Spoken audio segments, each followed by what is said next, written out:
Help support this channel and get early access to videos plus exclusive content and patrons-only live discussions by becoming a member at patreon.com/BrucePoinsett. This is the Working Artist, Working Title Project. I'm your host, Bruce Poinsett, and today I have Jennifer Perrine with me.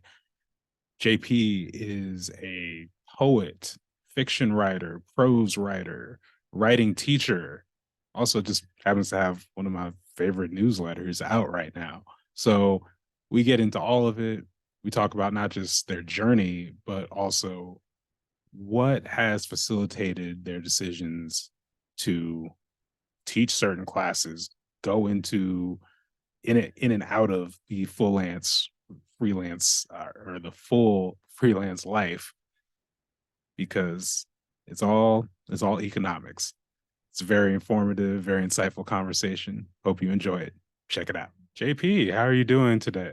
Thank you for coming on. Yeah, I'm well. Thanks for having me on. Yeah, so yeah, this is the Working Artist, Working Title Project. We, just talk about the realities of being a working artist in Oregon. And you're not originally from Oregon, correct? Correct. I'm mostly an East Coast person, but have been here for about 7 years now. 7 years, and what brought you here?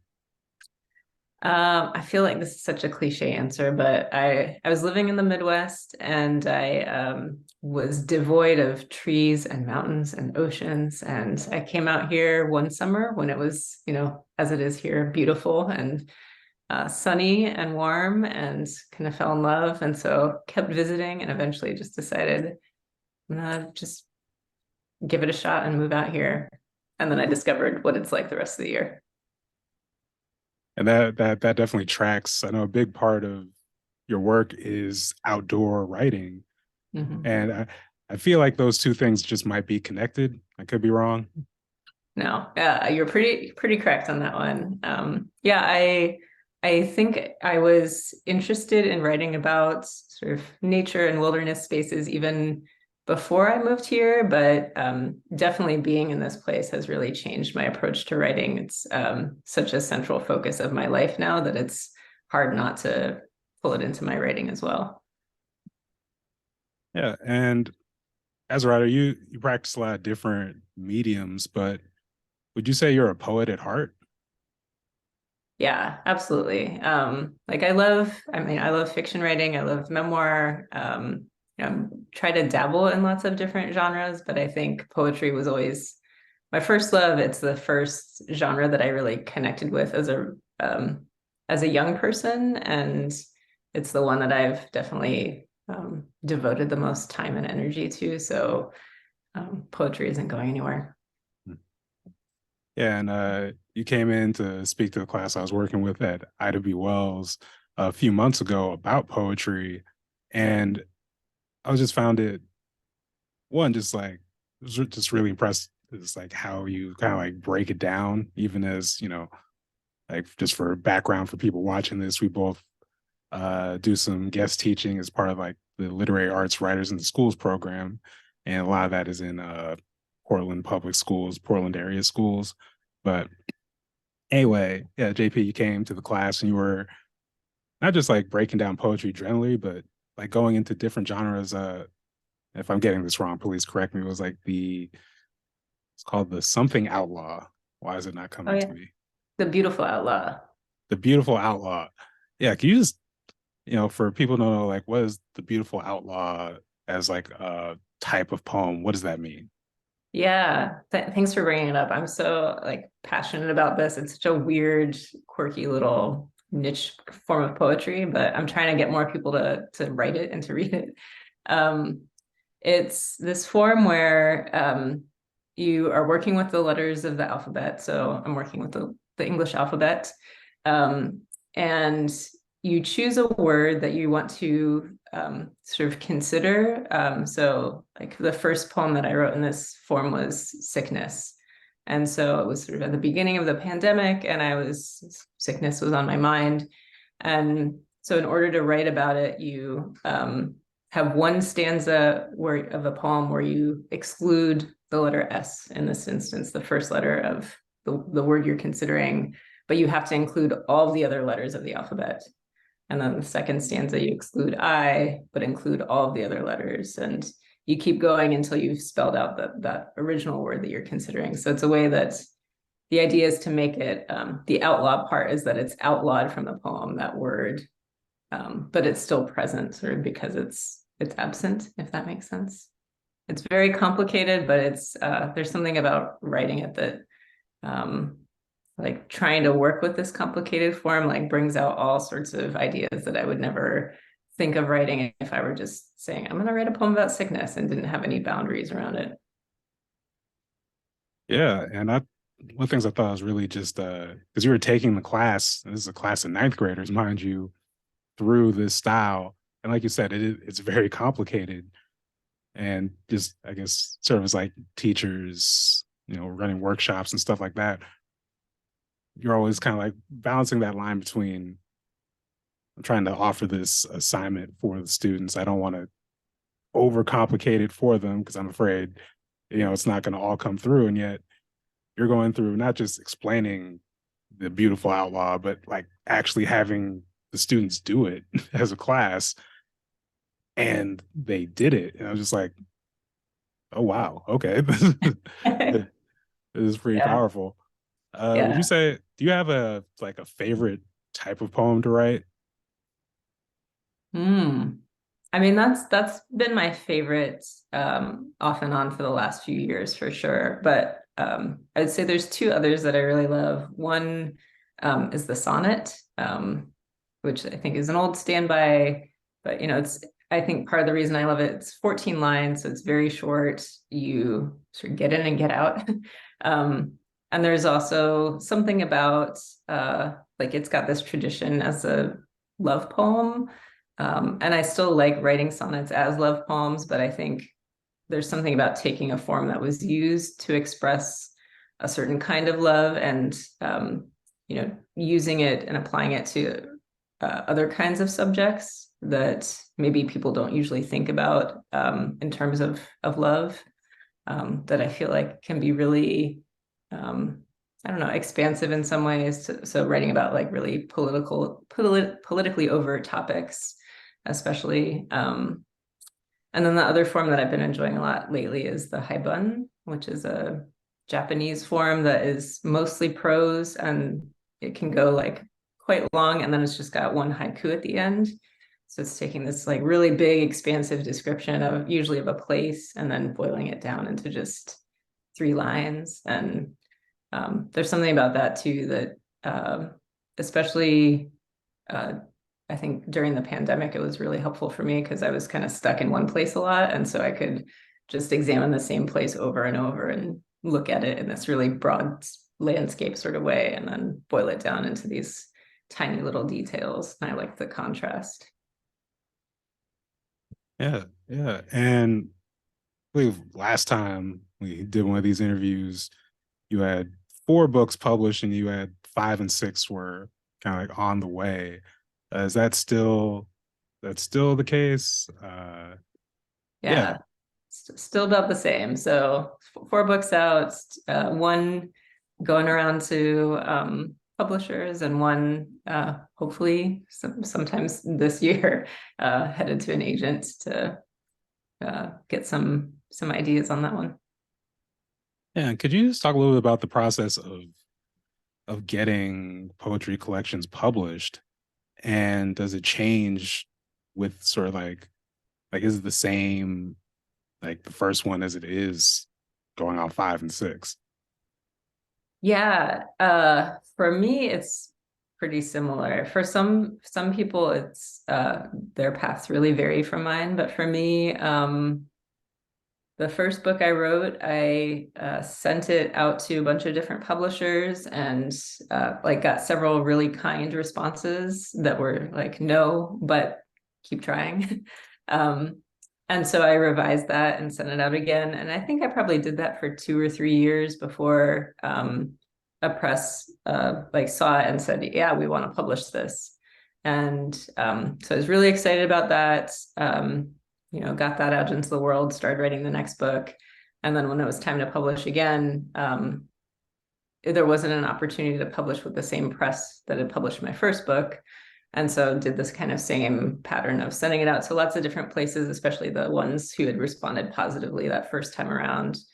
And I think that time maybe it was the second try instead of the third try, found a publisher.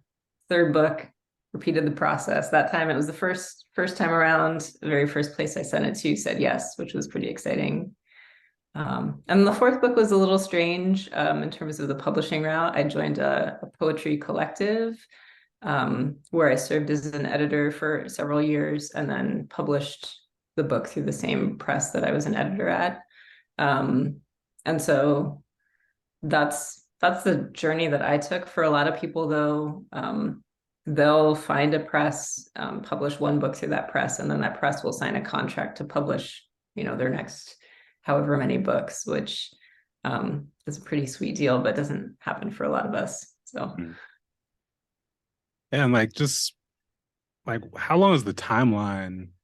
Or obviously, I know it depends. Like you said, like one put it out there, got on the first, but just to kind of like give people an example of like from just kind of like inception, writing, getting the poems on paper to this is what these are the poems I want to publish to reaching out to actually getting the book published. Like how long has that looked? yeah. When I think about it, I'm like, oh, it's so long. I think it was probably longest for the first book because like some of the very first poems that were included in that book, like I probably wrote them in like around 2001, and the first book wasn't published until 2007. But I would say like for the other books, it's probably like I started writing the book and probably right around 3 or 4 years later it was published. I'd say that's generally about the timeline, about 3 years probably, which kind of gives me hope because I think I started writing the most recent book in 2020. So hopefully that means that sometime soon it's going to find its home. Yeah, and beyond just like obviously like it's just an accomplishment one to just get things published, but in some of these classes we teach a big question that's asked or big thing we're kind of like encouraged to really instill in the students is like why publish, if that makes sense. And as can you just like speak to just I guess what publishing means to you kind of like in terms of like sense of purpose, that makes sense. Yeah. I mean, I think it's changed some over the years. I think like when I was first trying to write, it was a lot more just like ego and just wanting somebody to say like, oh, good job. um, but I think, for quite a few years now, it's been much more about, I think about who I am as a person and as a reader, and all of the books and other pieces of writing that I've encountered in my life that have just like affirmed my presence in the world, made me feel like some sense of solace when things were really difficult, have like fired me up and made me stay fueled up when I've been sort of despairing about things.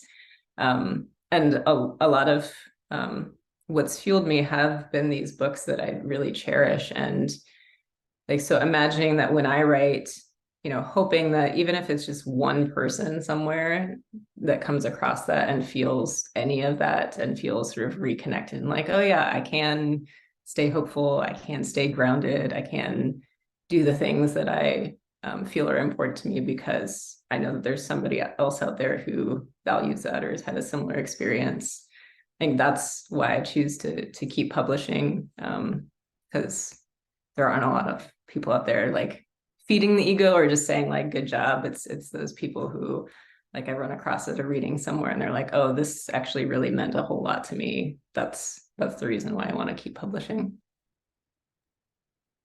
Yeah, I feel that. You know, um, before we kind of get more into feel like there's a little bit of allusion to some of like the economics there, but I want to like we're talking a little bit about poetry. I also want to talk about your work in prose and fiction. And I guess like when did you what got you into more prose writing? Hmm. I mean, I think I was always sort of curious about it because I've read so much prose. Like as a kid, I was a huge like science fiction and horror fan in terms of books. And I mean, I still am, but that was all I read when I was a kid. Um, and so when I started writing poetry, it was because I really enjoyed the form of it. But at some point, I just remembered that I think sort of like what I was just saying, like all of those things that I've read in my past that have really affirmed my experiences or like my emotions, and wanted to try to find a space for that. And poetry maybe just felt like I couldn't quite do it in the way that I wanted to with some of those things. And so I started turning to writing prose maybe not quite 10 years ago, but somewhere around there, and have been sort of just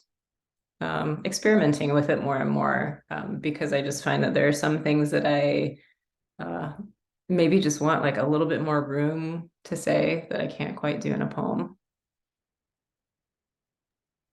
Right, right.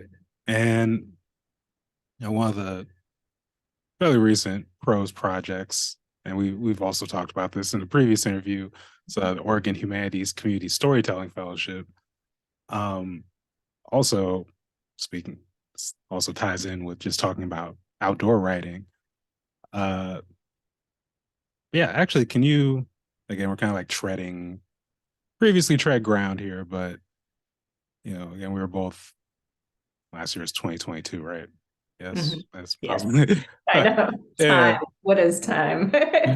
right. So yeah, we're 2022 Oregon Community Storytelling Fellows, and we did a three-part series, kind of like exploring well, specifically like groups led by people of color doing sort of like engaging people with the outdoors. But can you just talk a little bit more about that project for those who may not be familiar?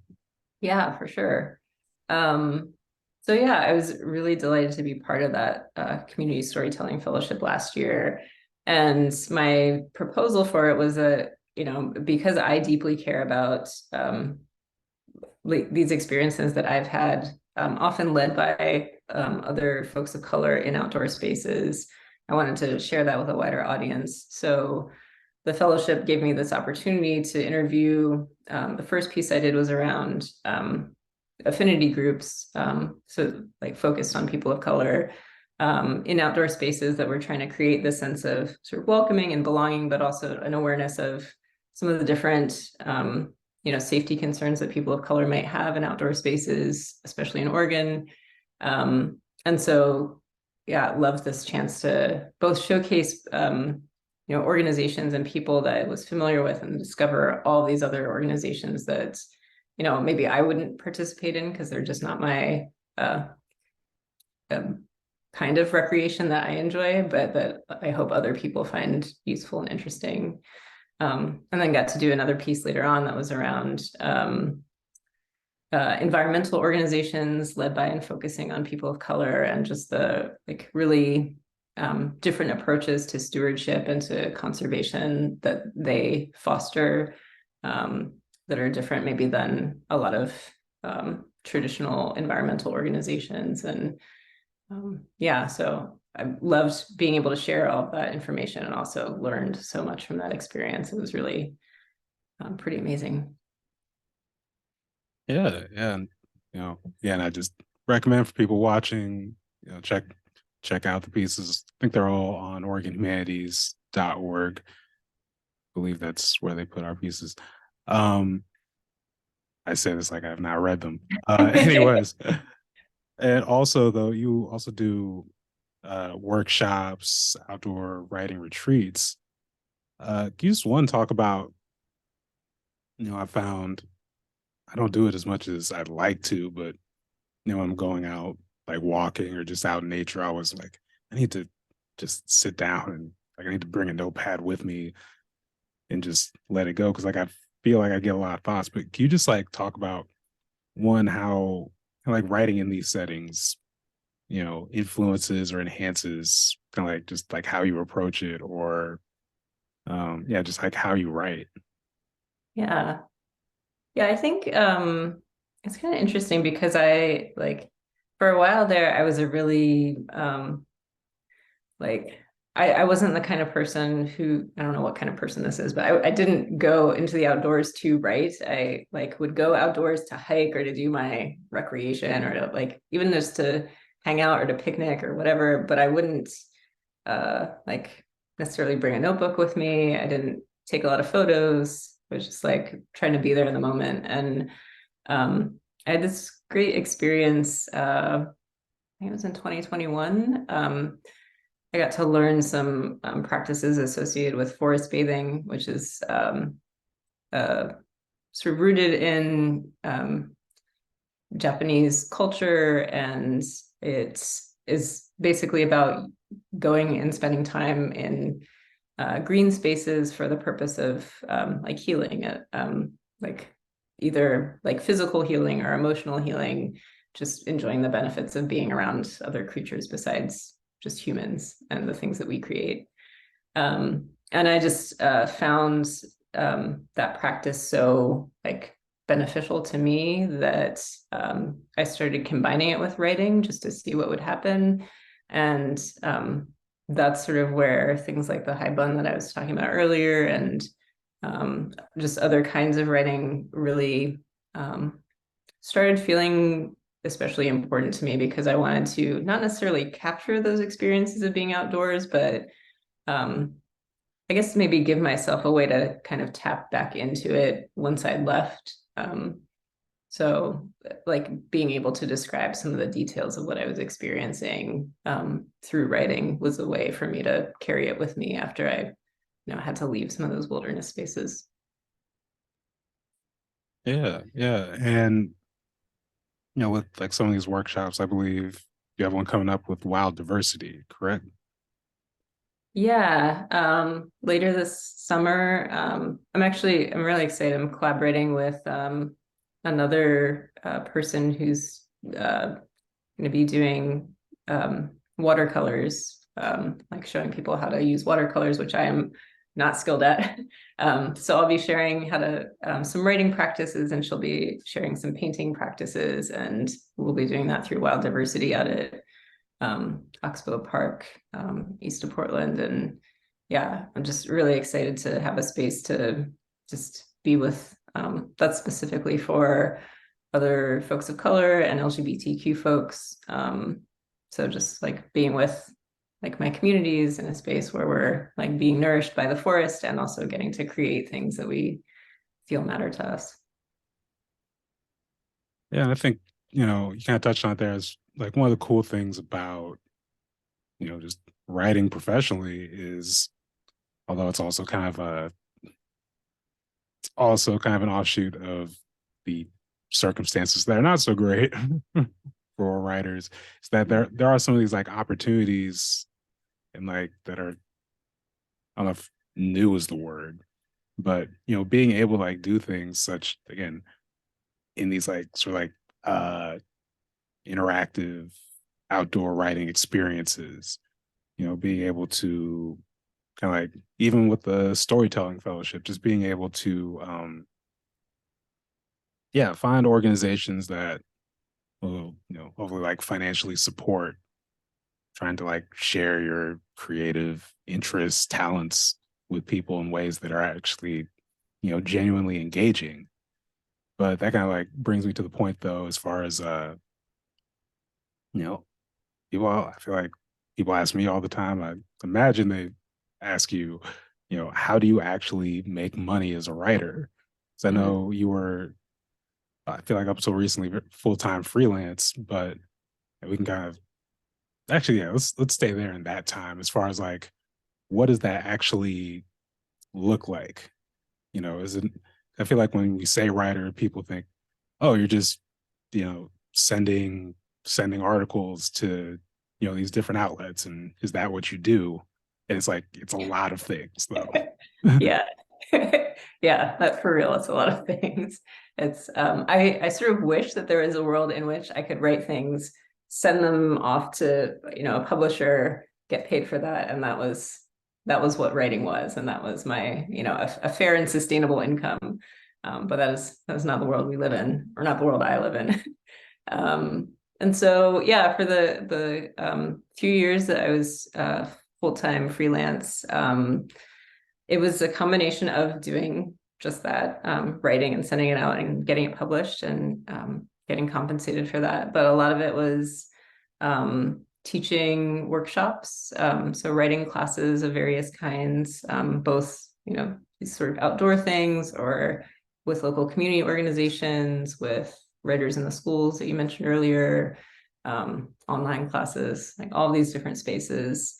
Some of it was also, I mentored writers in various spaces, some of it for community organizations and some of it for businesses, where like I worked with PGE, like a local utility company, has a program for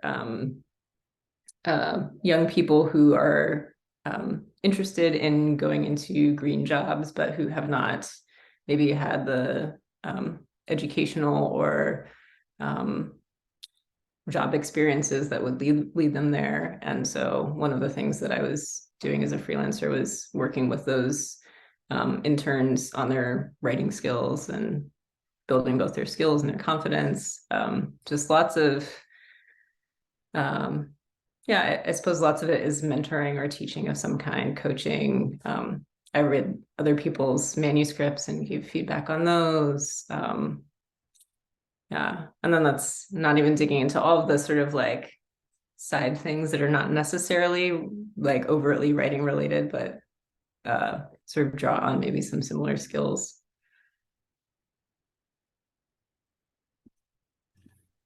Yeah, could you actually kind of expand on that a little bit more? You talk about side things that aren't like directly writing related, but drawing those skills. Yeah. So like one of the things that I was doing as part of that freelance work was like consulting around equity projects, and like I would say that the main focus of what I was doing was not necessarily writing related, but a lot of it was working with people about how they communicated, thinking about like, I don't love this term, or maybe some of the roots of it, but like nonviolent communication or compassionate communication, and other kinds of skills related to how we use language with each other, and how helping people to recognize the ways in which that can be harmful, the ways in which it can help to repair relationships, build trust, lots of things that are, I think, skills that I've learned both as a writer and as a writing teacher, but applying them to these other spaces where um, I think most of us don't get overtly taught how to do that. And so if we don't have to learn it on our own out of like survival or through, other kind of career paths that we've taken, a lot of people flounder. And so trying to give people the opportunity to practice in a space that's relatively safe. And like, how much of that time, especially when you're like full time freelance, would you say was spent on just correspondence? Emails, phone calls, all the in betweens and negotiations just to get Oh stuff going. man, too much. I don't know what percentage it is, but I have this I use like a project management tool just to kind of help me like keep track of my hours for things, and also like it has this little built-in thing that gives me reminders to take breaks, which I need. And I just looked at it the other day, and I think the total number of hours spent on emails since I started using this thing was like 610 hours, and the hours spent on like different writing projects is usually like, you know 50, 40. So it's kind of distressing to really think about the amount of time that it's just invested in uh, emails. And that's when I remember to track it. So who knows what it would be if I accounted for it, like really, truly. Yeesh, I can only imagine. Slash, You Yeah, know it. similar You know how boat. Yeah, it works. yeah. It's yeah, I also try not to fully kind of like think about it in the percentages just because again it would be a little distressing. Yeah, But it's also kind of you know, it's the little in betweens that you gotta do to make all the stuff work. yeah. Similar to that, uh, when you're doing full-time freelance and you're doing a lot of things, you still gotta like get the word out to people about those things. And especially like if you're a contractor, I found that some of that marketing burden falls even more on you just because it's not you know you're not like a salaried full-time benefits Mhm. member of the machine. You just talk about like what as far as just what that looked like in terms of like trying to, especially like trying to let people know about workshops and online courses, whether you know during or especially like pre-pandemic, Mm. what that looked like. Yeah. Yeah, um has been one of the trickiest parts for me of that full-time freelance experience because I think because of two things. One is um like is that urgency that you mentioned around like the burden being on us as contractors to really advertise, which is something that I had not experienced before when I was employed by other people. And so really like feeling this sort of sometimes urgency and sometimes anxiety about like if I don't, get a minimum number of uh, participants in this, it's not going to happen. And then there goes my income for that month. So there's that piece, and then there's the piece around marketing oneself, which like I think there's probably a lot of reasons, but certainly like part of the way that I was socialized was that you don't brag about yourself, you don't like talk yourself up too much, you don't go around like sharing all the things about yourself unless you've asked a lot of other people first and heard about their experiences. And so it didn't come intuitively to me like how to showcase the things that I had to offer other people. And so when it came to strategies, especially like social media, which like every sort of like business savvy person that I've talked to has said like you got to put yourself out there in social media. And every time I would do it, I would just feel like a jerk or a fraud or because it just didn't feel right to me. And so, I part of it was practicing, okay, like just get myself comfortable with it. But also part of it was trying to figure out, well, what are some ways to like showcase my skills in a way that feels a little bit more genuine to me. And so some of that was like changing the way that I like shared things on social media so that it was more about like my why it was personally meaningful to me instead of like, here's what I can do. Um, and some of it was also about like, I much prefer just sharing things among like communities and talking to people that I care about or that, I feel invested in and sharing what I have to offer with those folks and hoping that they will, like, if it matters to them, participate or spread the word somehow and just share things a little bit more like organically. And so I've been leaning on that more and more and just sort of um yeah, hoping that like not hoping, but like relying on my communities. And I think once I was able to sort of trust that that could work, it really was a game changer for me because it felt like I could share things without it feeling like fake. And also know that I would usually like get enough people involved that I could run those classes or those workshops and be able to, sustain an okay income, which was important. Yeah, sometimes it feels like with the marketing that it's kind of like this almost unavoidable trial and error process, right? Yeah. Like you get I took a digital marketing sort of program a few years ago, And it kind of felt like, at least comparing notes with other people, that it's one of those things where they tell you, like, most of it is like kind of like evergreen kind of advice or suggestions, not necessarily like bad ones, like, Yeah. let's update your website. You know, a lot of people be like, you should start a podcast, which is hit or miss here or there. I'd say this as someone who podcasts, but do a newsletter, et cetera, et cetera. And then, like 10%, like what are the trends right now? So, you know, uh when I was doing it's like, yeah, you gotta do reels on Instagram. And then like I feel like 6 months later, TikTok like really, really blew up. So that same program is probably like, you got to get a TikTok. I Yeah. personally haven't. I feel like that's kind of like where I've, you get off the train at some point. You're just like, I'm just gonna have to figure this one out. But I say all that to say that I think like finding, you try a lot of things, then you find the mediums, you find the tactics that work for you, and where people respond.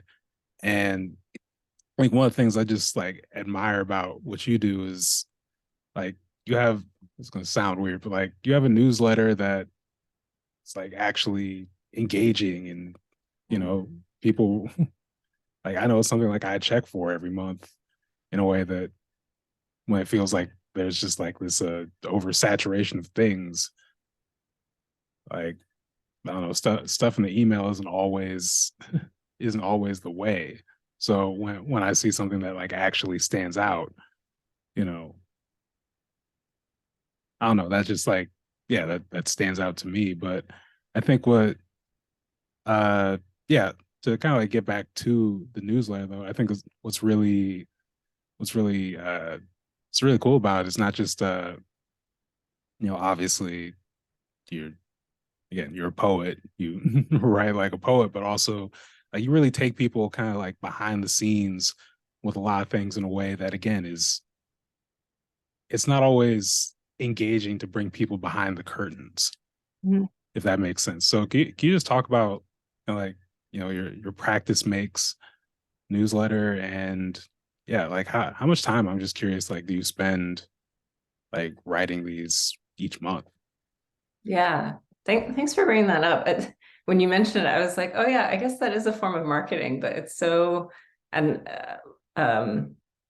like it's such a sort of passion project for me that I forget that it's also my way of like sharing what I'm doing. It's like it feels much more like maybe like other kinds of writing does, um, where I'm mostly just writing and hoping that it connects with people. And like if people are also signing up for classes or something, that's like a sweet bonus. But um, I probably for those newsletters, like so I send out one a month, and in between, I'm always sort of like collecting little fragments. Like a thought will kind of come to mind, and I'll think, oh yeah, that would be something interesting to write about, and I'll like make a note of it.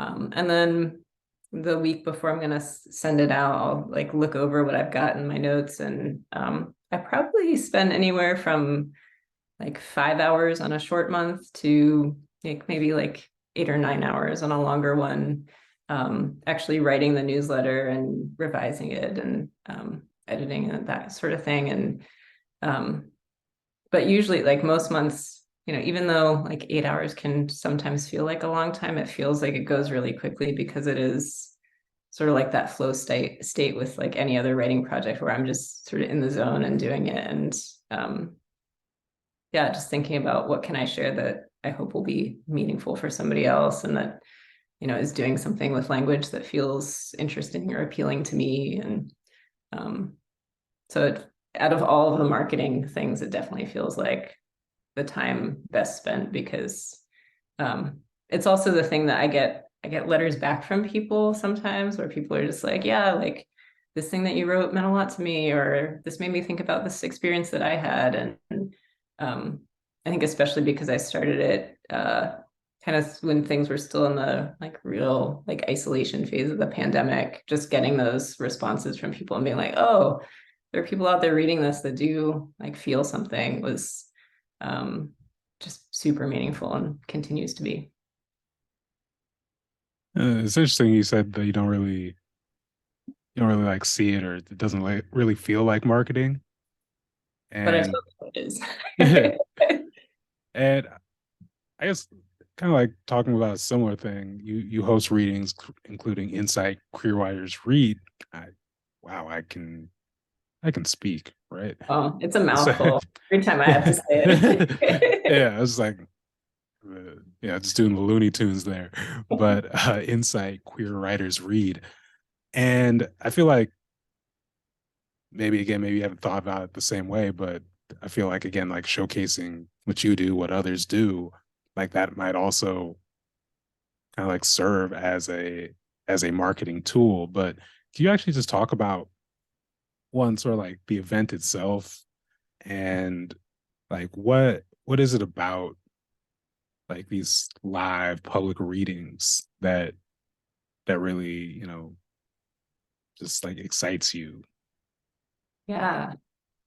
Yeah, I love Insight. Like I've hosted other reading series in the past, and this one is definitely um the thing that I have been most excited to be a part of. I think because um it's set up, and this is a structure that I inherited from the previous hosts of it, where we have several writers, all queer writers, who read and share their work with the audience, and then that's followed by a community discussion. So every event has a theme, and Vinny Kinsella and I, that my co-host and I, will come up with a couple of questions very loosely based around that theme. And then after several writers have shared their work, it's an opportunity for people to in the audience to just sort of turn next to the person next to them and start up a conversation around those questions.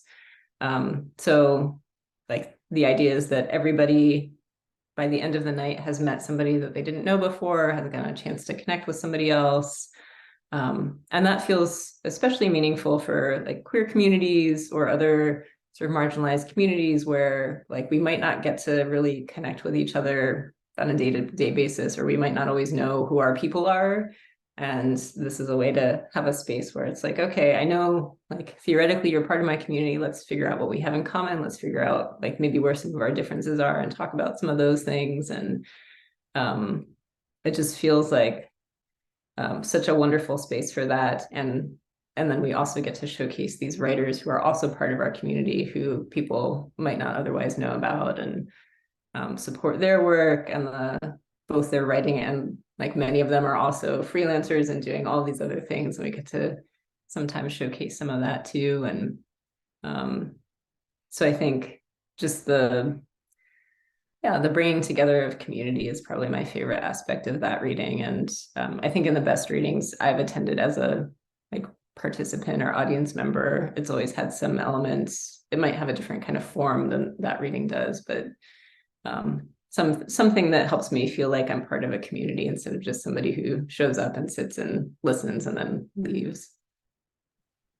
And you talked about just really kind of like the intentionality around community in that. I'm just curious again, like how long like do you spend planning uh, for these each month as far as like just kind of like getting that format, making sure again that you know when you come to the venue, everything gets executed and you know all that good stuff. Yeah. Um, it's probably that one is a pretty light load, I would say. It's probably we host that event every other month, and probably it's like 3 or 4 hours between events that we're actually like, engaged in planning or reaching out to folks or coordinating with literary arts.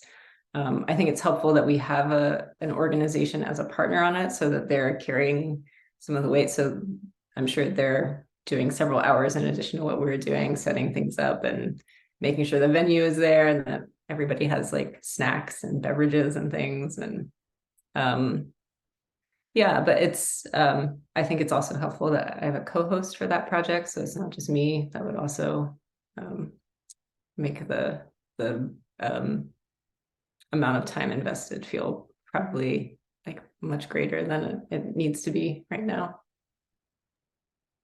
Yeah. And you talk about just what it means having an organization working with, in this case, literary arts. Uh, Also, we talked about teaching earlier, and you recently started teaching with PCC, and kind of like a big, a full time move. Mhm. And you just want to kind of like talk about like why was it the time to kind of say, okay, I want this, I want to go with PCC as opposed to you know the full time freelance route.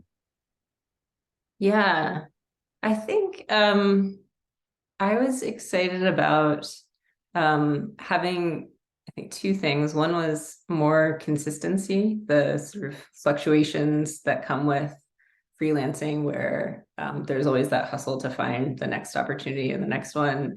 I was pretty tired of that. And so I thought, well, if I can have a job that is full time, that I know that consistently I'm going to be teaching this many classes every quarter, and I can know what to look forward to. That felt pretty important to me. And then the other piece that I was really aiming for when I applied for the job was just relationships that I think, especially freelancing during, I think this was for those first like couple years of the pandemic where like I wasn't seeing a lot of people, and um, even though I was working, it was often harder to build relationships with like clients or other folks that I was collaborating with. And so I thought, well, if I'm part of an organization that comes with like a pre-made set of relationships that I can just go and kind of tap into. Um, and so that's part of why I applied for and accepted the job. And what I've come to find is that I think in the world that, at least it seems to be, that in the world that we're in right now, even full-time employment does not guarantee you consistency in relationship.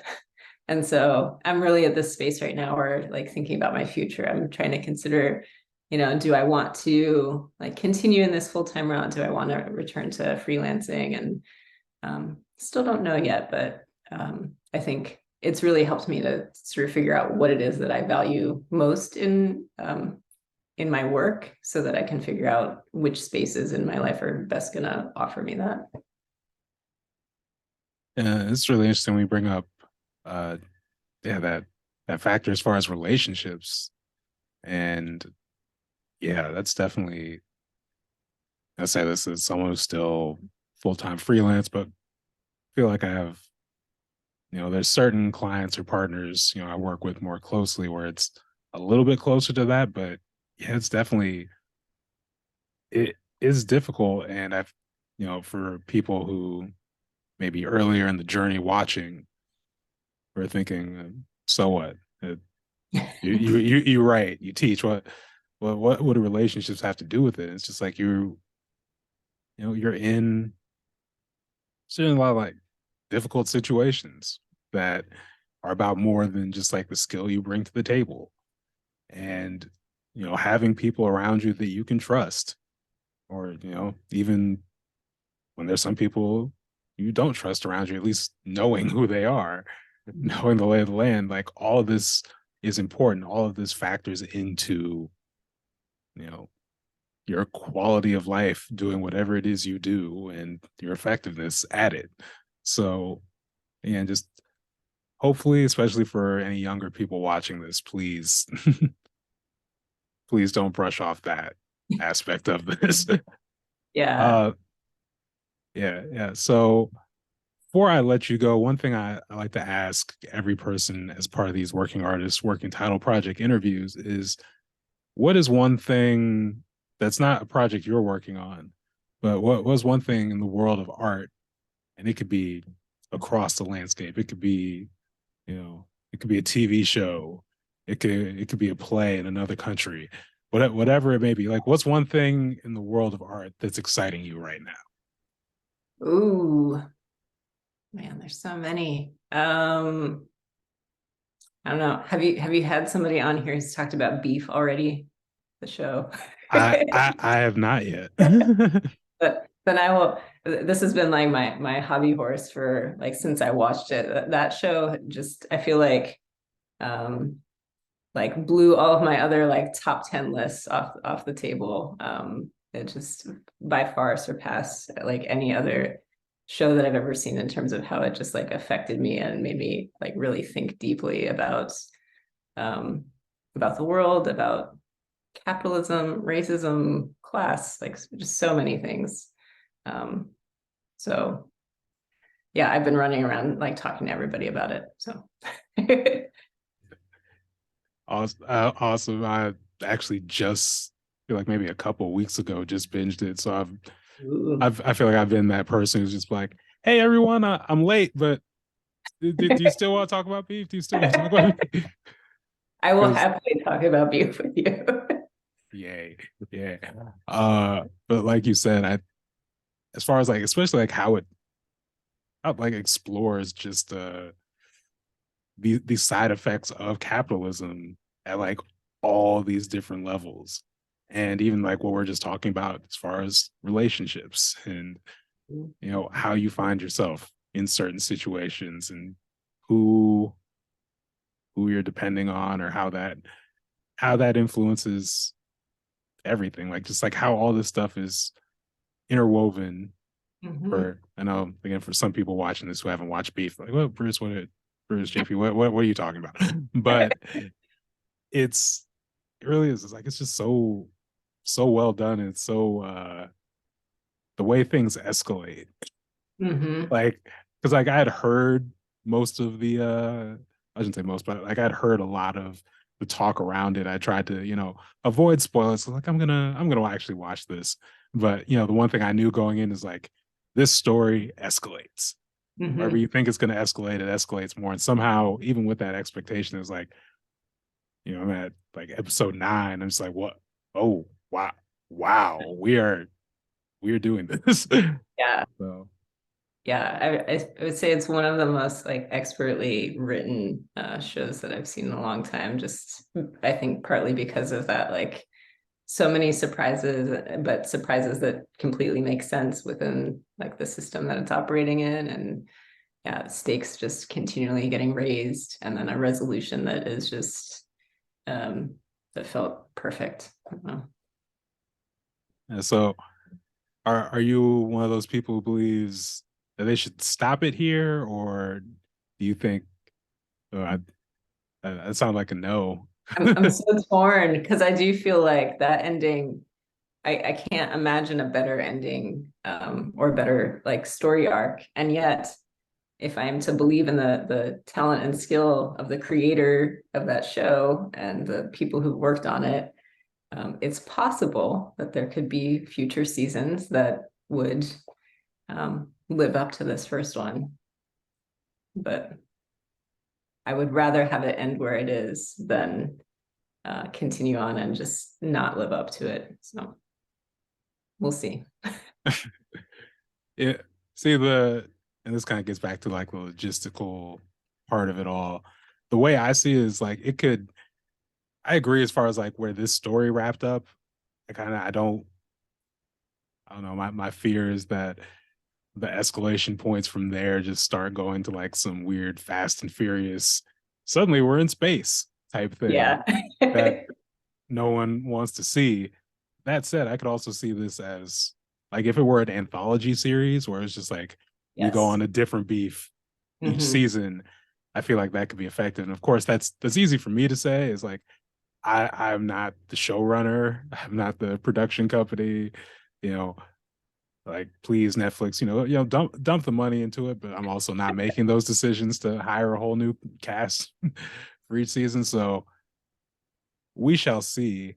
Uh, it'd be again. I think it plenty of potential and clearly critics, viewership. I don't have any of the stats in front of me, but it seems like the show is a success.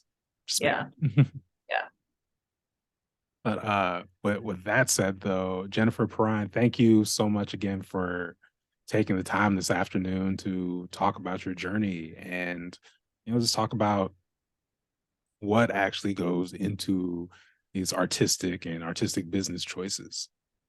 Yeah, thanks, Bruce, for having me on. It was a pleasure talking with you. Absolutely. And yeah, it's a nice sunny day before the summer really actually starts. So yeah, enjoy the rest of your day. Thank you again. Thanks. You too.